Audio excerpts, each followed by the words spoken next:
I know people who got into Ivy League schools, they scored high, but they didn't score in the average rate, but they have something exceptional about them. I actually canceled my score and I regretted it. Hey guys, welcome to my channel. It's your girl, your Toro. If this is your first time tuning in, welcome. And to all my lovely subscribers, thank you for subscribing and watching my videos. I know I haven't been very active in the past few months, and that is because I've been going through some transition in my life, and so I was waiting to get some of the things resolved before continuing anything further. So with that said, I have an ample amount of knowledge to share with you guys. See with the title below. Today I'm just going to be providing people interested in going to law school, or you're thinking about going to law school, just help you with the thought process and kind of make it easier for you. I know some people it's like a last minute decision, and for some people it's like I've always known I'm gonna be a lawyer, but it's not like that for everyone, you know. And so this is in general for everyone. High school, I think in high school, as far as like if you're in high school and you're thinking about it, it's very important to try to like do some activities that is related to it and see if it's something you're interested in. The more exposed you are, the better you know if it's really what you want to do. So, but never restrict yourself to just only studying law, because the great thing about going to law school is it actually welcomes any type of bachelor's. So if you're in high school and thinking about going to law school, you can free yourself and definitely explore other areas such as like engineering, math, science, biology if you want, business, even political science. Those things, you can actually explore them. So if you're thinking about deciding your major and you're exploratory, think about that. I was a business major, finance, in undergrad, and I'm in law school. So law school really appreciate different perspective and different way of seeing things. And there's different areas in law, as you come to find out, that is very important for you to do and learn what you love.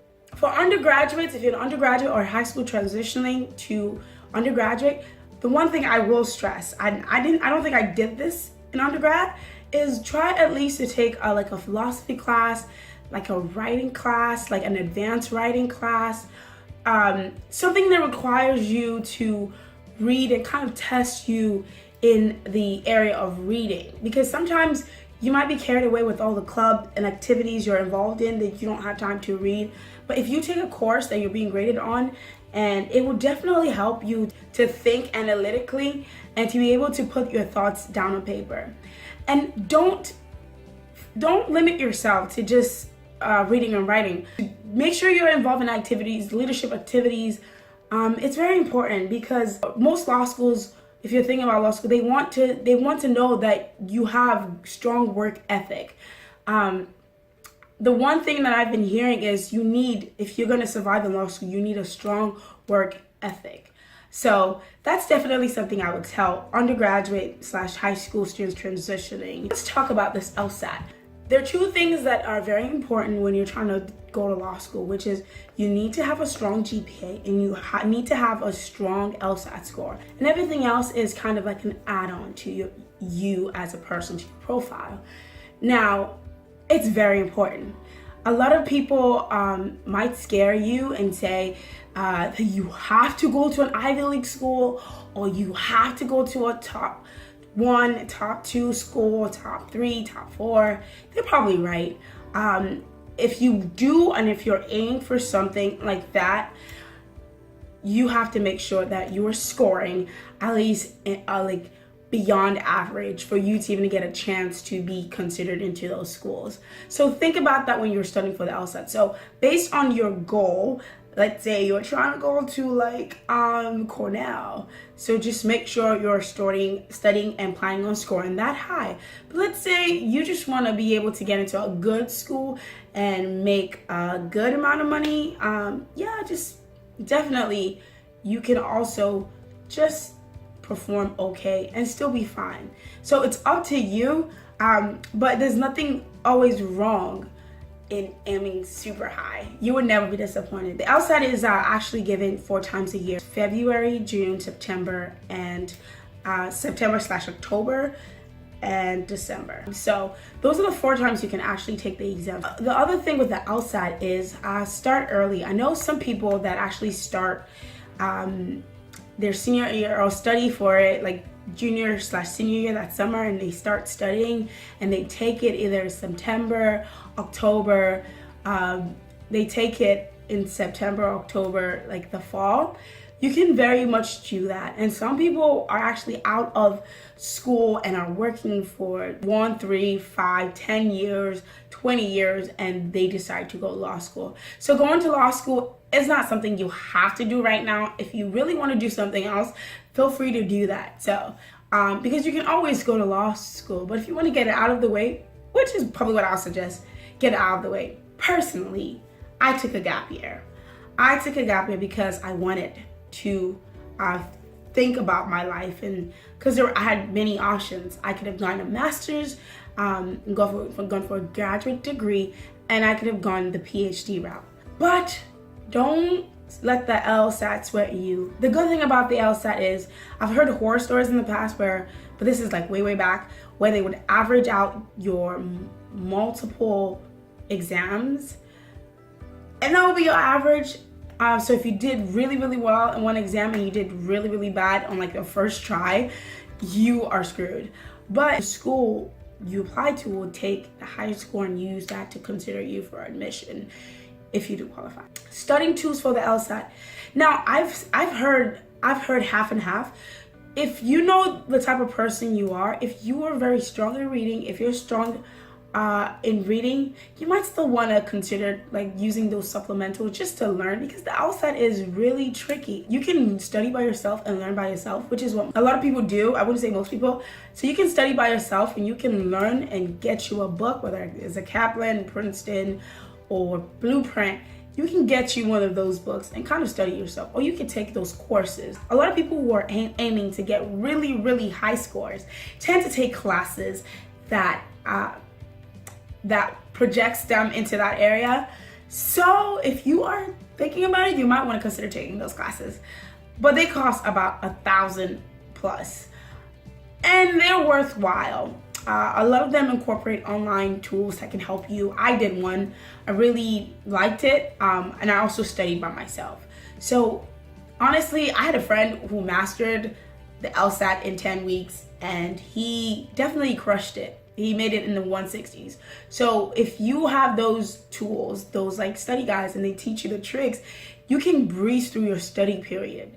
People take about 2 to 3 months and beyond to study, but on average, people take 2 to 3 months to study for the LSAT. One tip, if you're taking the exam, make sure that you, even though you feel like you didn't do well, don't cancel your score, because think about it. At the end of the day, they're going to be taking your highest score. So it doesn't matter if that score is the lowest. Don't cancel it. Don't be like me, okay? Don't be like me. I actually canceled my score, and I regretted it because I felt like I didn't do well. And I canceled it. I was like, I had prepared, and I guess I put a lot of pressure on myself. So I canceled my score in like 3 months afterwards. I was just like, I really want to know what I got on that exam. So don't be like me. Think it through. Do something you're passionate about, whether it's research, whether it's writing, whether it's managing. Do something you're really interested in, because it will shine through. I know that a lot of times some law schools will definitely look favorably, even if you don't score well. They will look favorably on you because of what you're active in. I know people who got into Ivy League schools, they score high, but they didn't score in the average rate, but they have something exceptional about them, whether it's like doing something interesting or something that actually had an impact. And law schools will look for that, even if you don't have that LSAT score to kind of like give you that edge. Normal law schools will look at activities that you're doing that they feel like you are able to fit into their culture. When you get your LSAT score, and let's say you follow what I said, you did something that was impactful, whether it's working, if you take a gap year, whether it's having a leadership position that is substantive, or you did research, or let's say you're in those sciences, you like created something amazing. Whether it's all those things and you didn't do well on your LSAT, one thing I will tell you, I will encourage you not to limit yourself on your application. So you'd be surprised with how many schools will probably consider you, even if you don't meet their criteria. Remember, it's an average, and this is an insider secret. It's an average, so don't limit yourself. I've had people tell me that they didn't think they would get into a school. They applied anyways, and they got in. So I personally had that experience where I also didn't think I would get into certain schools, but I applied anyways and I got in. So you'd be very surprised the schools you would get into just for applying. And honestly, consider it an honor to be waitlisted if you're waitlisted as in a law school that you really want to go to, because they give you a chance to try to convince them to kind of give you a spot. That's all I have. If you have more questions about thinking about going to law school, please put it on the comment below. Let me tell you guys, I went through a thought process. Like I said, I took a gap year to think about whether or not I really wanted to go to law school. And eventually I decided, of all things, that I was going to go to law school because that's where I saw myself having the most impact. So for whatever reason you are going to law school, keep in mind that law school is not for everyone, but to go to law school is also a privilege because you see things in a different perspective and be able to impact your world in another level. So if this is the first time coming, don't forget to hit that subscribe button up there. Just subscribe. I will see you in my next video. Bye.